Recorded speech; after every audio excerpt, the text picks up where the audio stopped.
ବଡ଼ ଜଙ୍ଗଲରେ ମେନା ଚଢ଼େଇ ଗୋଟିଏ ନଦୀ ପାଖରେ ଗୋଟିଏ ଗଛ କରଡ଼ରେ ଘର କରିକି ରହୁଥିଲା।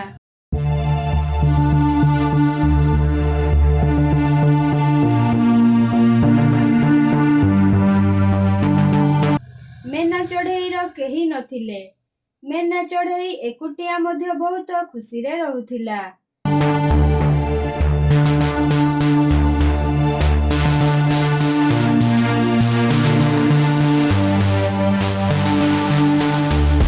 ଥରେ ମେନା ଚଢ଼େଇ କିଛି ଖାଦ୍ୟ ପାଇ ଯାଇଥିଲା। କିଛି ଦାନା ଖାଇ ତାର ଘରକୁ ଫେରୁଥିଲା।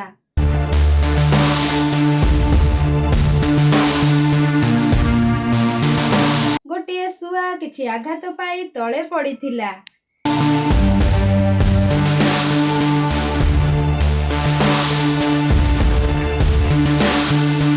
ମେନା ଚଢ଼େଇ ଆସୁଥିବା ସମୟରେ ତାର ନଜର ପଡ଼ିଲା। ଆରେ, ସେଠି ଗୋଟିଏ ଶୁଆ ପଡ଼ିଛି ନା କଣ? ଲାଗୁଛି ଶୁଆ କିଛି ଗୋଟେ ବିପଦରେ ପଡ଼ିଛି।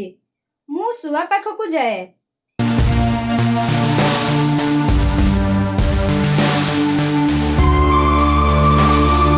ଏମିତି କହି ମେନା ଚଢ଼େଇ ଶୁଆ ପାଖକୁ ଚାଲିଯାଏ।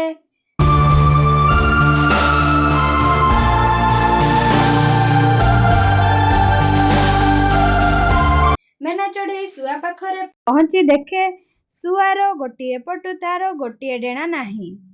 ଆରେ ଶୁଆ ଭାଇ, କଣ ହୋଇଛି ତମର? କଣ ଏତେ ରକ୍ତ ବାହାରୁଛି? ଆଉ ଗୋଟିଏ ଡେଣା ମଧ୍ୟ ନାହିଁ। କଣ ହୋଇଛି ତୁମର?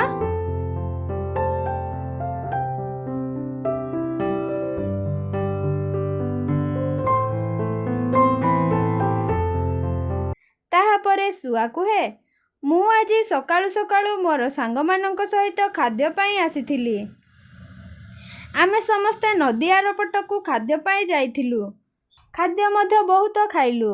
ଆମେମାନେ ସମସ୍ତେ ବସି ବହୁତ କଥାବାର୍ତ୍ତା ହେଲୁ ଆଉ ବହୁତ ମଜାମସ୍ତି କଲୁ। ତାହାପରେ ଆମ ଜଙ୍ଗଲକୁ ବାହାରିଲୁ। ମୁଁ ସମସ୍ତଙ୍କଠୁ ଆଗରେ ଆସୁଥିଲି। ହଠାତ୍ କିଏ ଗୋଟିଏ ଶିକାରୀ ବାଟୁଳି ଖଡ଼ା ମାରିଲା ଆଉ ଆସି ମୋରି ଡେଣାରେ ବାଜିଲା। ମୋର ଉପରେ ଡେଣା ଛିଣ୍ଡିଗଲା। ମୁଁ ସାଙ୍ଗେ ସାଙ୍ଗେ ତଳେ ପଡ଼ିଗଲି। ମୋର ସାଙ୍ଗମାନେ ଭୟରେ ତାଙ୍କୁ ମାରିଦେବେ ବୋଲି ଚାଲିଗଲେ। ମୋରି ପାଖକୁ ଆସିଲେ ନାହିଁ। ଆଉ କିଛି ସମୟ ପରେ ମୁଁ ଏଇ ଦୁନିଆ ଛାଡ଼ି ଚାଲିଯିବି। ମୋର ବହୁତ ରକ୍ତ ଗଲାଣି। ମେନା ଭଉଣୀ, ତମେ ଏଠାରୁ ଚାଲିଯାଅ।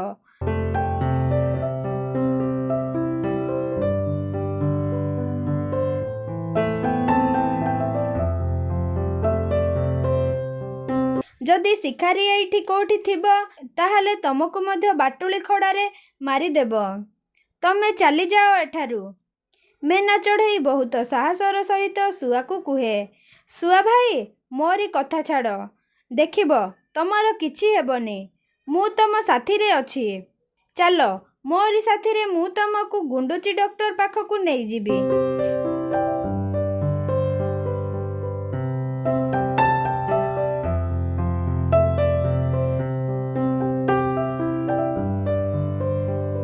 ତାହାପରେ ମେନା ଚଢ଼େଇ ଶୁଆକୁ ଧରି ଉଡ଼ିବାକୁ ଲାଗେ।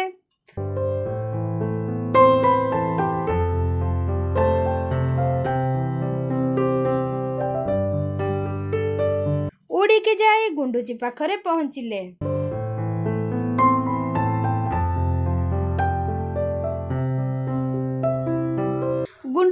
ଗୁଣ୍ଡୁଚି ଭାଇ, ମୋର ସାଙ୍ଗର ହାଲତ ବହୁତ ଖରାପ।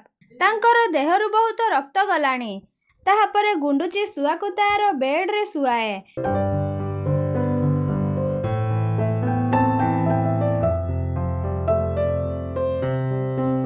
ଆଉ ମେନା ଚଢ଼େଇକୁ କୁହେ, ଆରେ ମେନା ଚଢ଼େଇ, ଏଇ ଶୁଆର କଣ୍ଡିସନ ବହୁତ ସିରିୟସ୍ ଅଛି।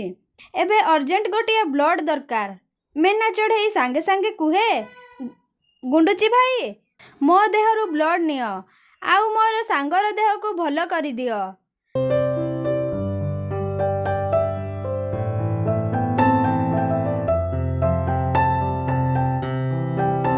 ତାହାପରେ ମେନା ଚଢ଼େଇ ସେହି ବେଡ୍ରେ ଶୋଇପଡ଼େ ଆଉ ତାର ଦେହରୁ ବ୍ଲଡ୍ ଦିଏ।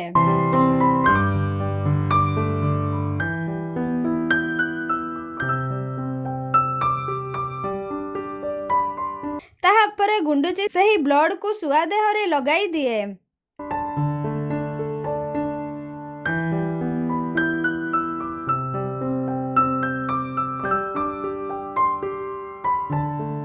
ଆଉ ଶୁଆ ଡେଣାକୁ କିଛି ବାଡ଼ି ଦେଇ ବାନ୍ଧି ଦିଏ। ଏମିତି 2-3 ଦିନ ବିତିଯାଏ।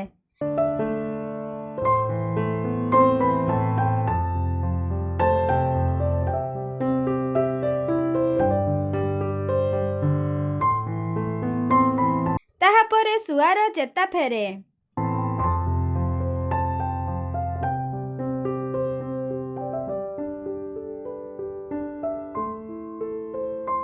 ଶୁଆକୁ ଟିକେ ଭଲ ଲାଗୁଥାଏ।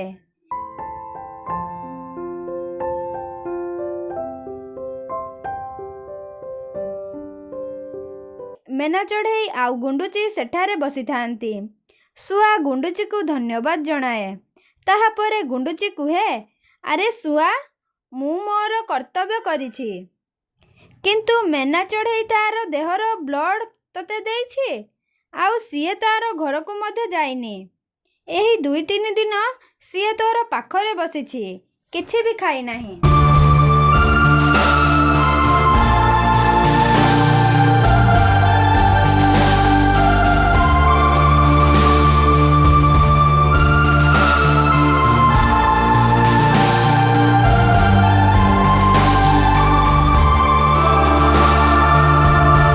ମେନା ଚଢ଼େଇକୁ କୁହେ, ଆରେ ମେନା ଚଢ଼େଇ, ତୁ ମୋତେ ନୂଆ ଜୀବନ ଦେଇଛୁ। ମୋର ଏତେ ସାଙ୍ଗ ଥିଲେ ମଧ୍ୟ କେହି ମୋତେ ଅନାଇ ଦେଲେନି କି ମୋତେ ଟିକେ ସାହାଯ୍ୟ କଲେନି।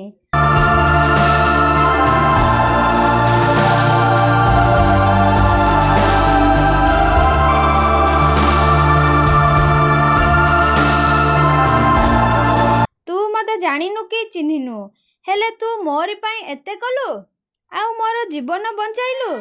ମୁଁ ତୋରି ପାଖରେ ସବୁଦିନ ସାଙ୍ଗ ହୋଇକି ରହିବି, ଆଉ ତୋର ଦୁଃଖରେ ସୁଖରେ ସାଥୀ ହେବି।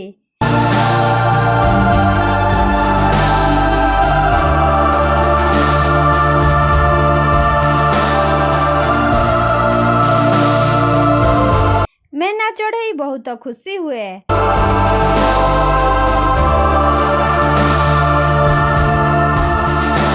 ଆଉ ଶୁଆକୁ ଧରି ତାର ଘରକୁ ଯାଏ।